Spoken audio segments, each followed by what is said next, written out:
So I thought it would be interesting actually to ask from the perspective of filmmakers who have been Criterionized what that experience is like. First with Inside Llewyn Davis and now with Blood Simple. What does it mean to get that call that one of your films is being added to this august archive? Well, I think what Peter said a few minutes ago is really the whole crux of the matter, which is it's hard to describe what a relief it is to be dealing with people who are presenting your movie, who actually understand what the movie is and what you're trying to do, and how rare that is.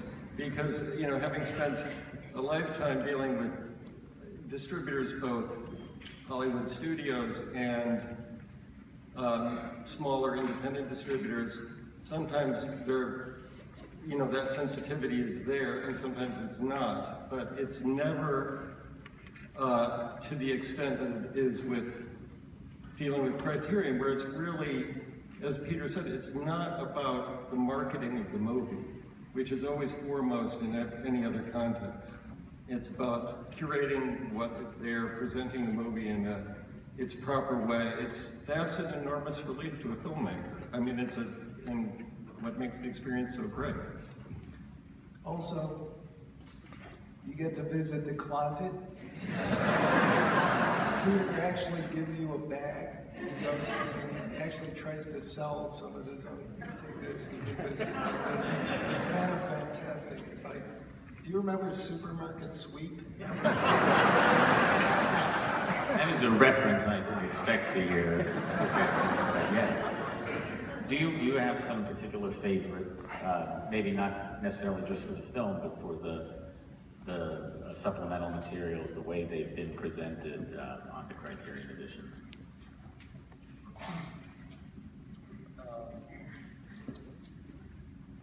Well, you know, it's interesting. Favorites. I mean, I think the first time I went in the closet, I basically said, "What do you have of Sajet Ray?" And Peter said, "We have this and this and this and this." And most of them were ones that I mean, some of them were ones that I hadn't seen before.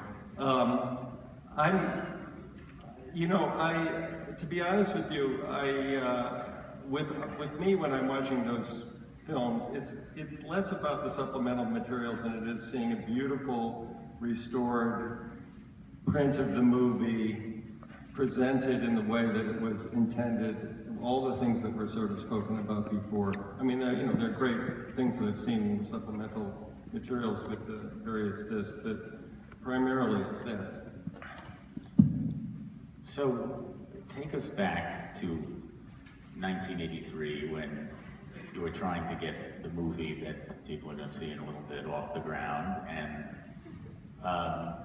a little bit about, I guess, what was swimming around in your minds creatively when you were making it. Obviously, the title, I think everyone knows, it comes from a line in Red Harvest by Dashiell Hammett. There's a lot of film noir atmosphere in the movie.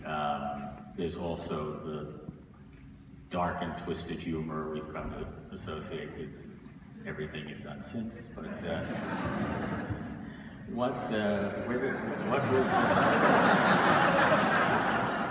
what was the starting point?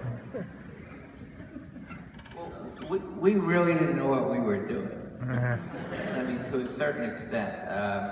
The first day on the set of Blood Simple was the first day that Joel, Ethan, or I had ever been on a movie set. Ethan was a statistical typist at Macy's because he got 50 cents an hour extra because most people go insane just typing numbers. And Joel was an editor on industrials and stuff and on Evil Dead, right? Yeah, well, I mean, one thing that was going through our mind, I've been working on a lot of what we call splatter movies then. They were independently produced, low-budget horror films The best of which, as an assistant editor, the best of which was Sam Raimi's first movie, Evil Dead. I think, you know, watching a lot of those movies, that somehow found its way into what we were doing with Blood Simple. We weren't, sort of the ambition wasn't to make a horror film per se, but it definitely was influenced by those horror films, as much as it was influenced by film noir and anything else. Also because, I mean, mainly because we like those movies, but that was what was viable, and that's what a lot of independent movies were. That's what there was a market for. So it's, we presented it to prospective investors probably as more of a kind of a exploitation movie than it in fact ended up being, but in our minds it was, you know, always partly that. It was one of those movies. And the investors didn't particularly like the movie, and many walked out when we had the screening at the theater on 57th Street with the leaking roof when we first saw it. Yeah, I premiered at the Bombay Cinema in New York. I grew up at the Bombay Cinema. Yeah. We may have sold it a little bit more as being an exploitation film than it perhaps turned out to be. Yeah, I mean, that was part of the sort of throw that went into it, was those horror films. And But there, you know, there's vomiting blood.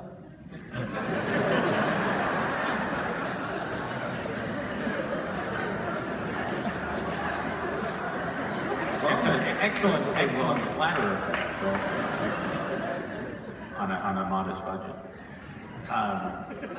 Now, if I'm right, when you were pitching it to investors, one of the things that you did, which is actually, I guess, quite common nowadays, also people do what they call sort of a proof of concept. But in your case, that meant actually filming yourselves, doing scenes from the film? No. We did a little, and actually it was, what did we rented equipment over the... Furco, yeah, so...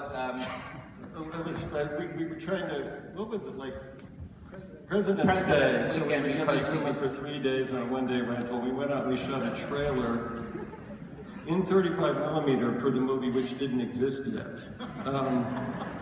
And we took that trailer and reduced it to 16 millimeter, and then would drive around to people. We discovered that if we called people up, potential investors, and you asked them if, you know, you want to invest in a movie, they would hang up on us. But if we called them and we said, we have some film we'd like to show you, that we'd occasionally get invited over to their house to set up our little projector and show it to them.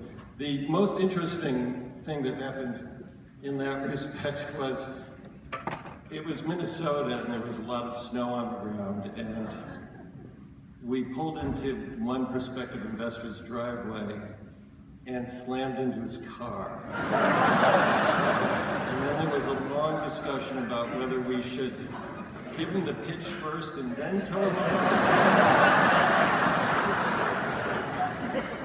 He didn't actually end up investing in it. Well,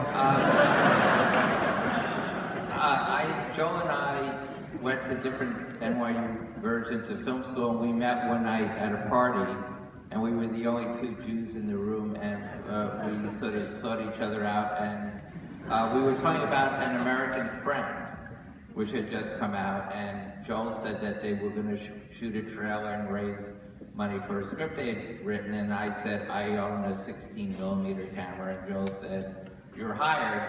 And I then convinced him to shoot it in 35 because I thought at least I'd have something for my reel.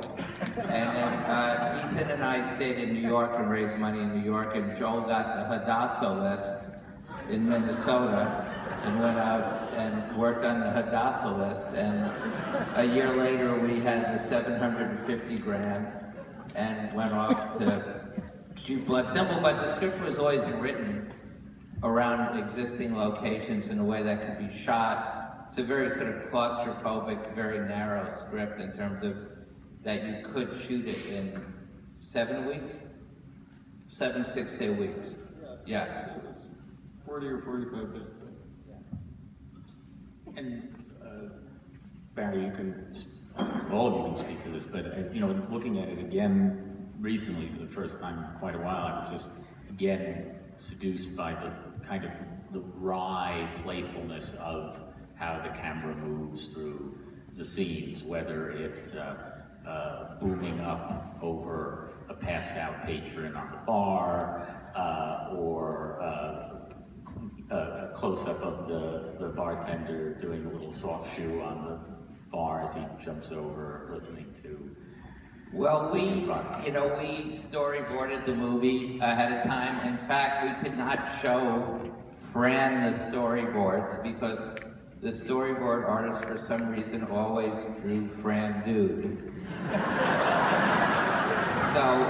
So for some reason, and we never told them to do that, but it was this so we storyboarded the movie, and the camera is a character in the movie, but we all designed that. I came to the cutting room one day. It took them about a year to cut it, and they had cut out the shot of the camera going over the drunk, and I said, "Why did you cut it out?" And Joel said, "It seemed a little self-conscious."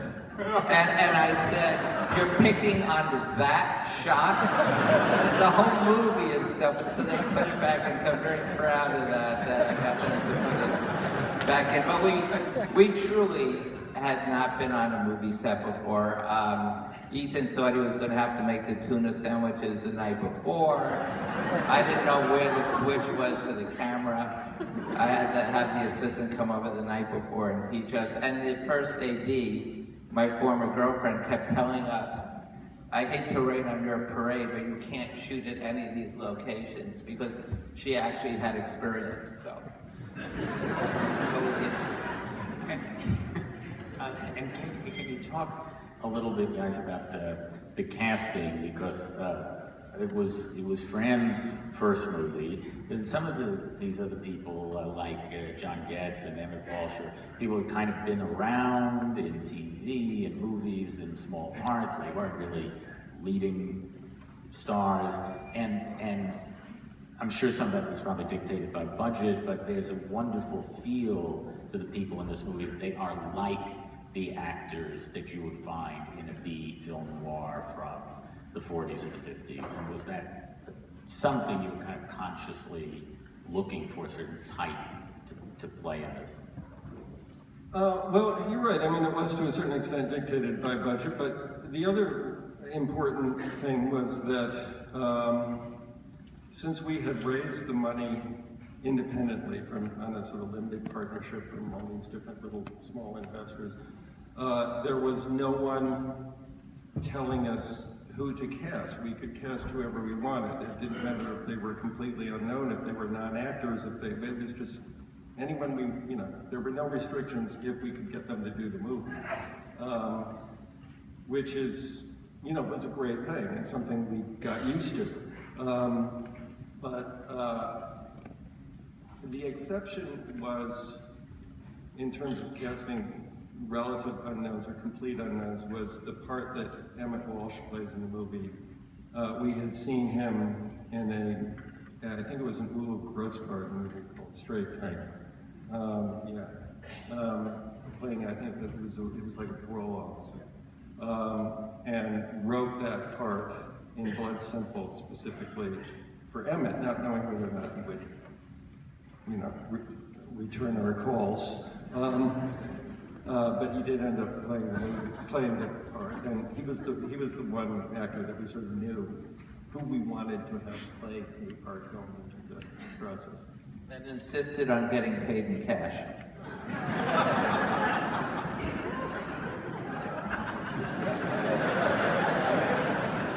No, each week. Like Aretha Franklin.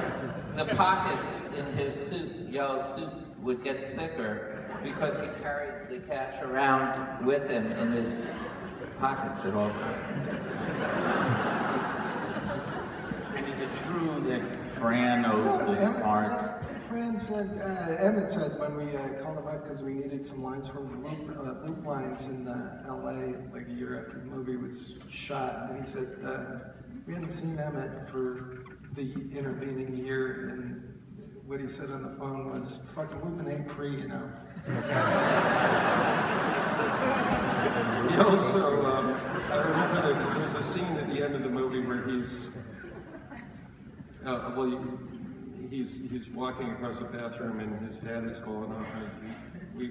I wanted him to stop, pick up his hat. And he had a million reasons why he didn't think his guy would do that. And I came back at him with a number of reasons, whatever I could grab out of the air. And then finally I said to him, Emmett, just do it to humor me. And he said, I've done this whole fucking movie.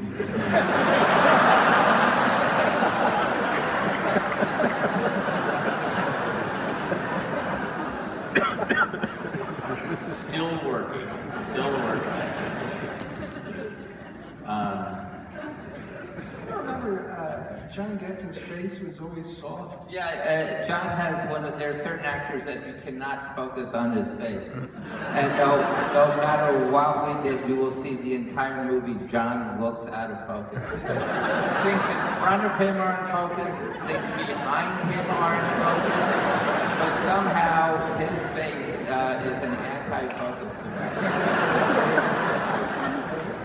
Well, I feel like since this is an afternoon named after Mel Novikov, that we should also mention another sort of storied figure of art house distribution exhibition who played a key role in getting this movie out into the world, which is Ben Barenholtz. So can you talk a bit about Ben and how he became involved? We met Ben when he had a company called Libra Films, I think, wasn't it? Yeah. We were trying to raise money for the movie, and as we said in we were just talking about Ben recently, and we'd gone to, just every studio, and they all told us to go fuck ourselves. And Ben was the only, we went to Ben actually, and he said, he didn't tell us to go fuck ourselves. He introduced us to some people he said had some money that might finance the movie, and they told us to go fuck ourselves. But it turned out that we ended up being able to raise the money that we needed to make the movie, and Ben wasn't involved in the raising of the money, but when we ended up shopping the movie around, he eventually saw it at the Toronto Film Festival and picked it up with a small company called Circle Films, and they released the movie. And Ben was a good friend of Mel Novikov's, and Mel had the movie here, and brought us in. It was the first time I'd been to San Francisco. They promoted and had us talk to Judy Stone, which I think he had everybody who came to San Francisco to talk to. And as I mentioned to you, right, it was he brought us to this theater, the Castro, to peek inside because it was so fantastic. And Paul Bartel's Lust in the Dust was playing. It was a matinee on a weekday in the middle of the winter, and the Castro was not literally empty, but there were like 4 or 5 people here, and it looked fantastic. I never saw the rest of the movie. We just ducked in for a minute. Aside from the uptick in budgets and crew and so forth, when you guys look back at how you made this film, it's the basic working relationship, basic approach, that different from how you would make a movie today? No, it's not. It's